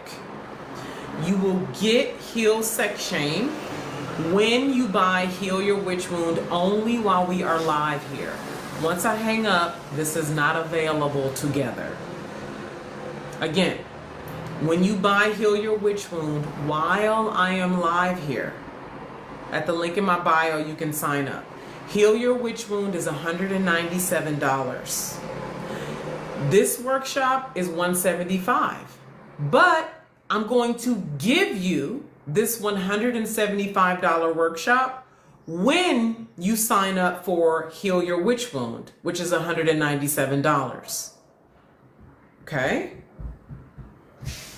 We meet on Wednesday, this Wednesday, on Zoom, a small group of us at 12 p.m. Pacific. Yes, it will be recorded, and the replay will be available for 1 week and 1 week only. Okay? You can sign up for Heal Your Witch Wound right now at the link in my bio. And I think it would be a really good idea for you to at least do the taboo exercise, which is the first exercise inside of Heal Your Witch Wound. Do the taboo exercise before we meet on Wednesday. That's going to loosen you up, open you up, bring you into greater intimacy with yourself, so you're available energetically and in self-awareness to go deeper, faster inside of the work that we do together on Zoom on Wednesday. Okay? Again, you can get Heal Your Witch Wound right now at the link in my bio. And then just shoot an email over, or I'll see it anyway, so you don't have to shoot the email, but if you just want to say hi. Okay? Now, let me bring this back around, because this is all connected to putting yourself on the path of rage and broke versus the abundant path of doing your work and making money in the way that is good to you. Because making money is easy, but making it actually doing the thing is a very different reality. So, I'm on YouTube. I think it was, I don't know, 3 times a week or something like that. You can go look, you'll see. On YouTube, the name of the era is Arrogant Witch. Arrogant Witch, Arrogant Witch. Now, I'm doing this in conjunction with 30 days of deepest fear inventory This is other work that I do with women who I'm working with over time. Deepest fear inventory, so I don't run from myself. So I don't hide. So I don't delete nothing that I put up. So nothing that comes out of my mouth, I'm scared, I just said that, let me take it down. So I don't do any kind of wiggle shit that I know that is possible when a woman is like, can I do this? What are people, how are people responding? Nope. So I aggressively went at this thing. Who knows that it's time for them to get aggressive about the work that they're called to do? Or maybe you don't have work you're called to do, but there's a kind of showing up in your world for your creative art, other projects that excite you, that you know would be prosperous if you really did it, you know would really grow your confidence if you did it.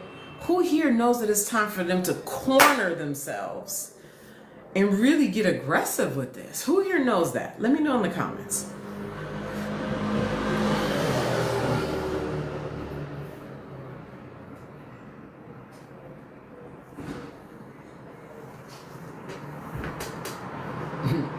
You got big work to do in the world? You gotta do big work.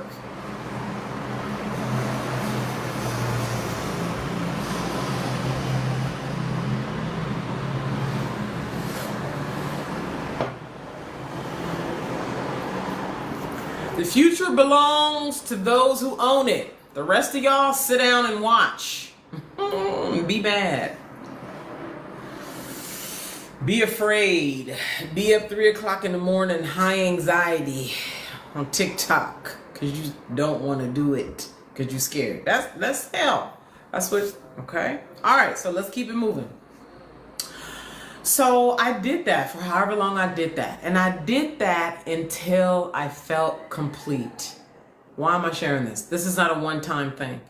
It's not a one-time thing. It's not a one-week thing. You keep doing it until you are complete, until you are spent. When you do it until you are complete, until you are spent, the next door will automatically open itself to you. You will just feel spent. You will know that you'll know. You won't have to be like, is there more? You'll know. You'll feel it. Okay? And this looks different for all of you because some of you are, anyway, okay? So that was that. And so that lasted for me until, I want to say like October-ish. Could have been, I really can't even remember. 2022, we'll keep it at that. Then, after the arrogant witch era, the gates opened again. Because again, there are pivotal moments. Now, while I could keep going, right, because that's 2022 and this is 2025 and there's countless stories. I want to connect this now to the woman who I spoke to on Saturday, who she reminded me during our phone conversation on Saturday that 9 years ago, I invited her to be on my podcast. I had a podcast called Fire Warning, A Peek Inside the Wholeness of a Woman, which then the name changed to Unapologetic Womanhood. But anyway, so I had a podcast called Fire Warning, A Peek Inside the Fullness of a Woman.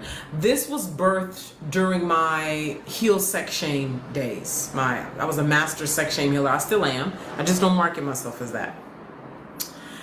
And so I called her because I saw that she signed up for my own All Energies practice, which is a powerful, proven practice. So I called her on Saturday, and before I called her, I was like, well, her name seems familiar and her email seems familiar, but I could not put a face with the name. So when I called her, I said, hey, this is Naima. You signed up for Own All Energies. I said, your name and your email sounds familiar. Do we know each other? And she tells me, because I had completely forgotten, she tells me, yeah, actually 9 years ago, you invited me to be on your podcast. And the topic was about intimacy and a woman's power. And I ran. She told me this. I had completely forgotten. She said, and I ran from the opportunity because I was scared of being seen. She said, I was also inside of one of your group coaching programs and I was scared of that too. and I ran because I was scared of being seen. I was like, wow. And part of the reason why, now that was 9 years ago, and part of the reason why I forgot is because over the last 9 years, so many women have run from doing the work that would get them free and have them be seen. This is why I said a moment ago, it's important to get aggressive. Aggressive means you make the decision that you're doing this. Aggressive means setting yourself up to completely corner yourself because you know you will wiggle yourself out the thing. You will talk yourself, overthink yourself out the thing. You'll create yet another little thing to put in between you and the real thing. Anybody guilty? Something. Let me cook first. Let me finish this project first. Let me hold on. I need to wait. I'm inside of this other thing. Let me finish that first. Anybody? This is what I mean by aggressive. Corner yourself. This woman who also told me on Saturday, nobody answered. Anybody? You never know with these things, right? Oftentimes it's only like the evidence. Oftentimes shows this really, everybody else is just listening because it's interesting and inspiring. It'd be like only two people. They'd be like, sometimes it's more, but like it'd be like two people who are like, me, which is fine. It's the nature of the work that we do here. There's a reason why there are most women and then the exceptional ones, okay? So, what this woman also told me, this woman who I called on Saturday, who told me 9 years ago,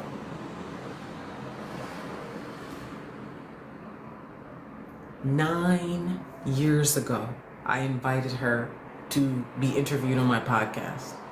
And she ran away from being seen. She ran away from the opportunity.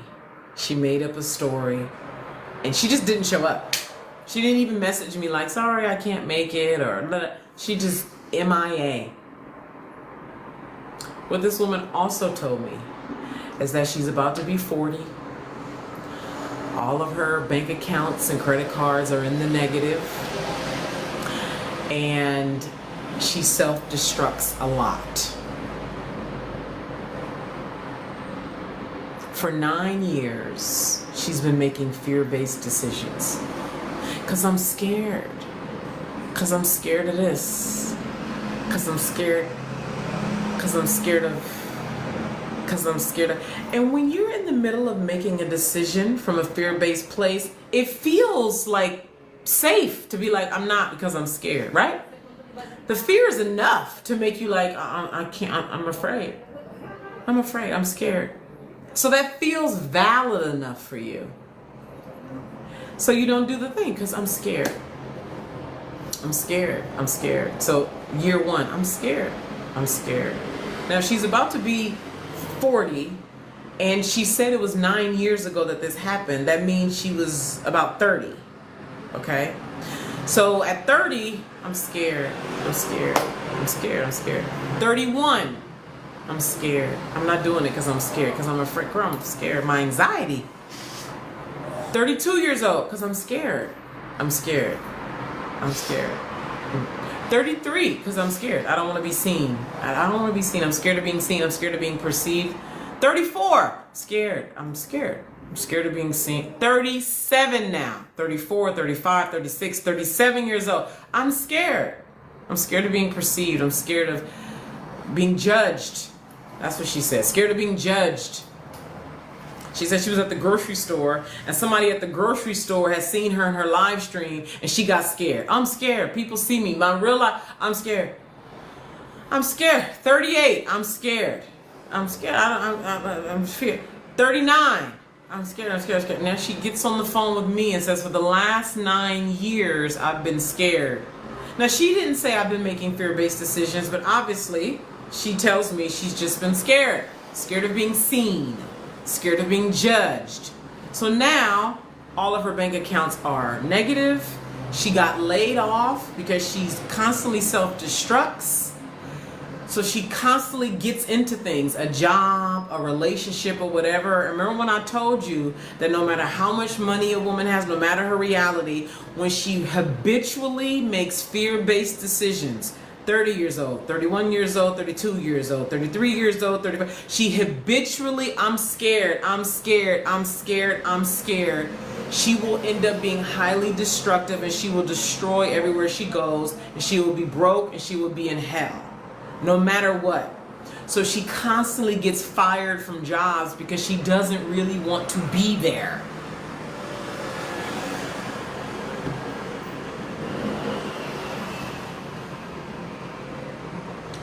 Yeah, I'm messing around with power. What do you think this is? Are you powerful or not? I'm absolutely beyond messing with power. All of y'all who's scared of power, be gone. All of you who fear the fullness of a woman, the fullness of your power, be gone. Go join the fear clan. Go over there. There's plenty of them. Join your scared family.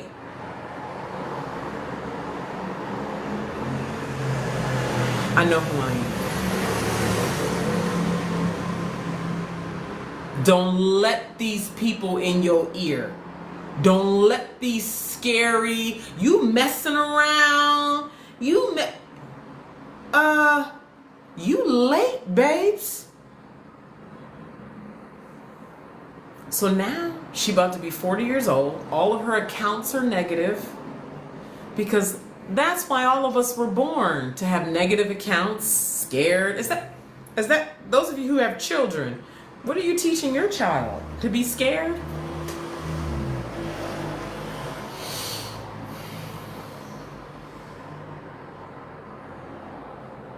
When you constantly make fear-based decisions, you are guaranteed to live in a place of destruction of yourself, and in environments that you enter, you're going to be in a place of perpetual quicksand, and the only way you're going to be able to get yourself out is to make the decision that scares you.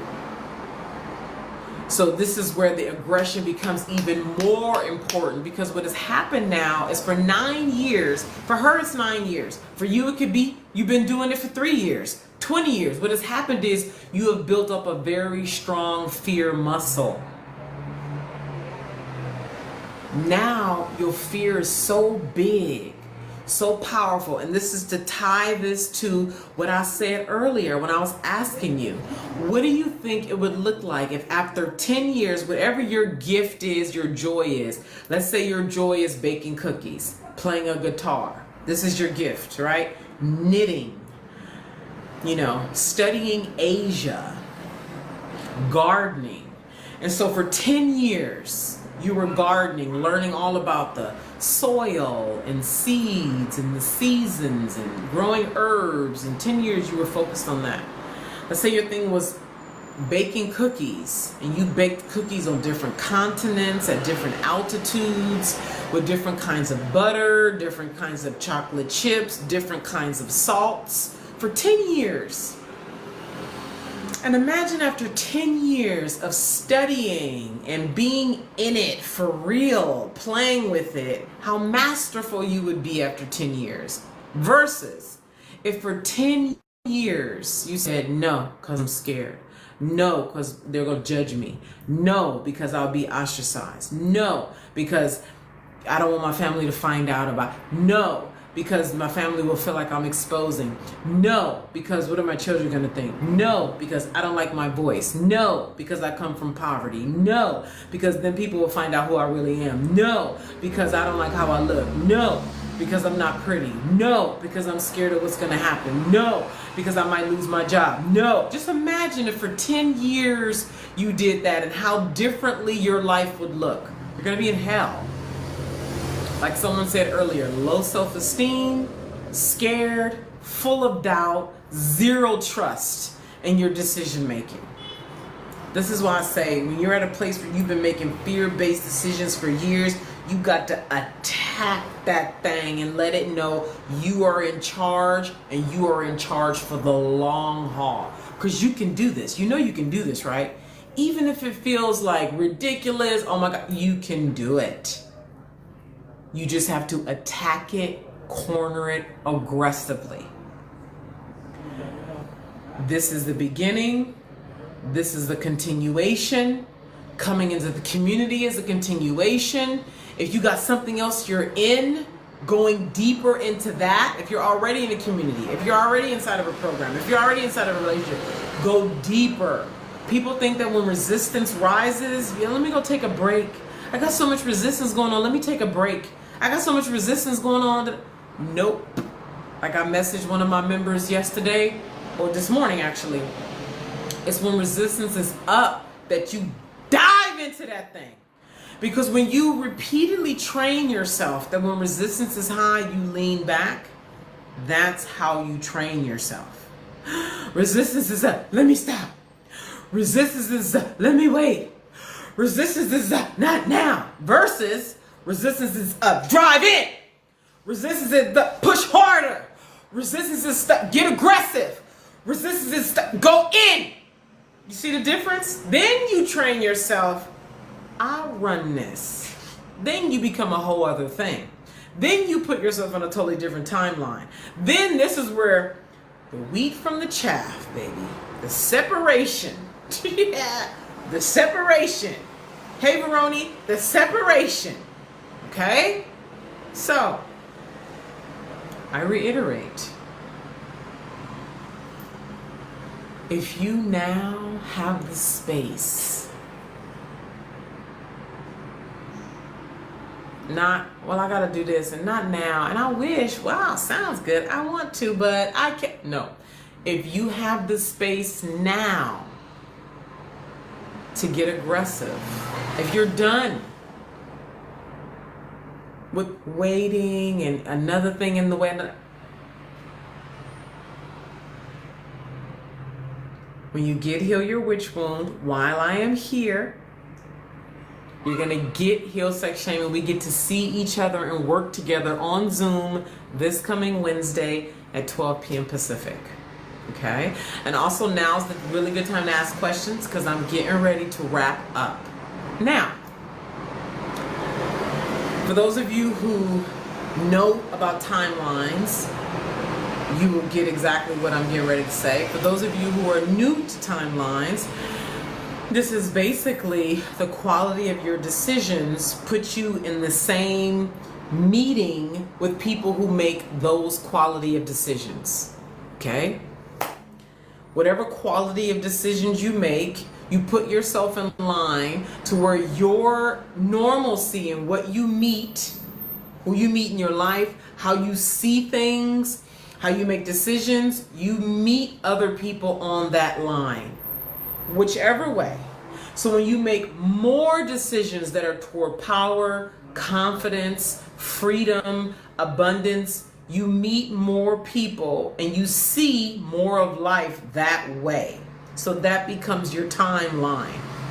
This is why you create a piece of content that's about the gender war, and everybody who's on that frequency jumps in there. It's a shared reality. And it's a bunch of comments about, yeah, because bitches this and niggas that and that.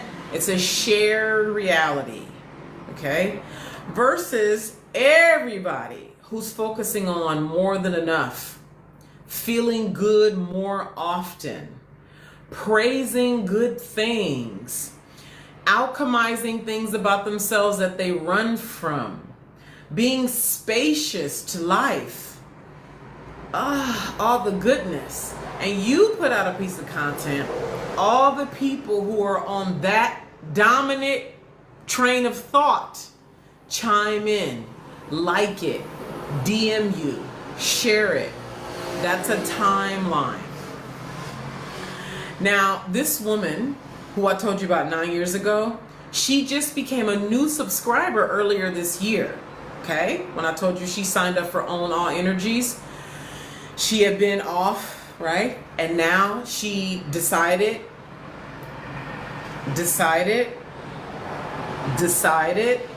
okay, that's a train of thought, to make a decision that you're going to no longer be afraid, to make the decision that you're going to be seen.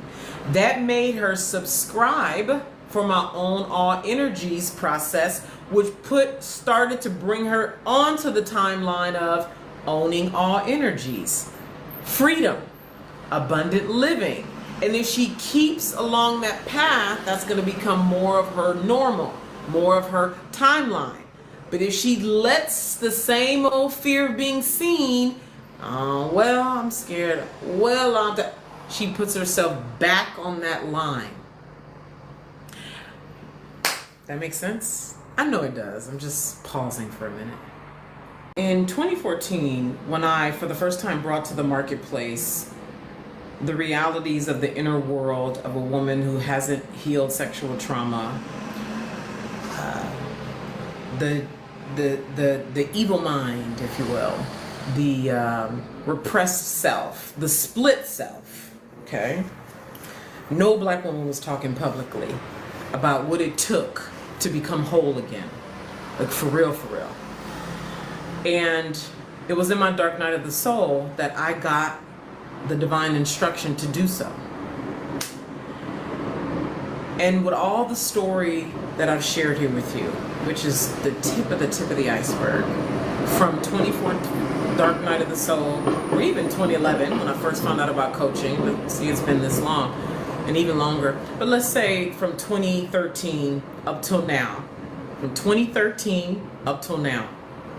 We're looking at 12 years, right? Yeah. 2013 up till now, okay? And elevating, doing alchemical work, really building my muscle in the real world, doing lots of things that I didn't want to do. For those of you like, I don't want to do it.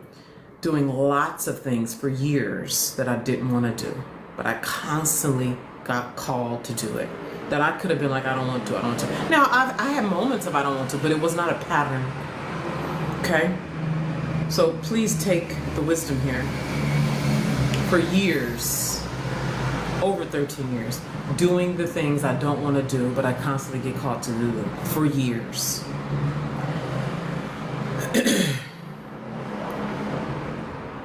Reaching out to people. How many of you have gotten instruction to call somebody, invite somebody into working together, into some kind of working relationship to do something of a higher order that felt absolutely ridiculous and impossible, and whatever was the feeling you had about it, right? How many of you have gotten instruction or a strong pull to move to another city, move to another country, and you didn't, okay? How many of you, there's so many things that you just incontrovertibly get called to do. And that has been my life for the last over 13 years. In that is why I say it's like I've been a Noah all this time and I didn't even know. I have reached out to women, powerful women, men too, men and women, reached out to powerful men and women for transformational opportunities to collaborate, all kinds of things, to work together, to come into my community, for me to help them. Like, I see they have something going on and I'm like, I feel called, and constantly feel called to help you. And the number of people who, like, according to the story, the Noah and the Ark story, people laughed at him, told him he was a fool. Why are you even doing this? Things are fine, you know. It's not that serious. You know how we're constantly on the internet talking about, we're so unserious. We're so unserious. Oh, we got plenty of time, girl. You young girl. You a fool, or skeptical about, oh my God. And so many of these people, they're still alive, but they are clearly not doing their divine work. they're very, what's that word? There's a word, pessimistic, very pessimistic. And I'm not saying we're not going to have these feelings, but they're chronically pessimistic. They are in a place of deep lack of self-trust. Do you know how much you have to trust yourself to be in that harmonious relationship with spirit? Folks constantly talking about, and in this case, I'm talking about chosen folks, the real ones. Do you know how much you have to trust your relationship with your voice, the voice that's over your life, that's guiding you, the kind of action you got to take in the face of looking like a fool, in the face of people being skeptical and rejecting you and saying no? You know how many people was like, why are you contacting me? The number of people who ignored me, who said no, who thought I was a fool, who, told me to call them or text them, and then I called them and texted them, and then they didn't follow up. The number of people who, asked me to send them something, I sent it, and then they didn't reply. The number of people who I invited into wonderful opportunities that were, maybe I had the bar low, or wanted to make it easier for them to say yes, or made it harder for them to say yes, and they ignored it or took it for granted or took advantage, and not take advantage like in some victim kind of way, but didn't recognize what was before them, the value of what was before them for over 13 years. This is why I say I feel like a Noah in many ways. This is real, people. This is why I have the brightness that I have. This is why I self-trust so much. This is why I'm firmly planted. There's no fear like that. I'm not saying there's not the paying attention, but the level of high anxiety, fear, lack of self-trust, this base level of scarcity that people live in, the level of people attaching themselves to things because it's really a fear-based move. These people who I've reached out to over the years, there's been so many of them, men and women, melanin dominant, who on the internet, they portray themselves as these powerful gods, powerful kings, powerful queens. They're doing readings. They're doing all this stuff that's spiritual. But deep inside, really, when it comes down to being in the grit of reality, making decisions that will put us on the map, that would have us in partner projects, that we would have to do the alchemical work of dissolving fear, having a healthier relationship with high intensity, high energy, calling in and calling up more people, being in true full power.